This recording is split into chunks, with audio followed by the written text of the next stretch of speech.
Drying mushrooms is easy and quick. Again, I suggest to slice them. However, they can also be dried in much larger chunks, up to a whole mushroom if you want. There are two ways to dry mushrooms. One is, as usual, to freeze the mushroom first and then to dry.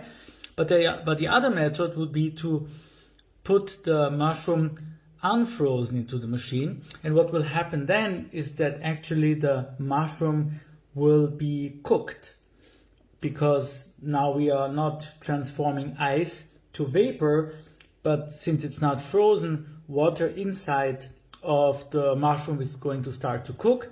So at the end you will have a cooked and dried mushroom. In certain cases that's an even better result. After that you can make powder of the mushroom, or you can also, what some people do is you can season the mushroom with a sauce, with soy sauce and all different kind of ingredients, and then you can dry them again.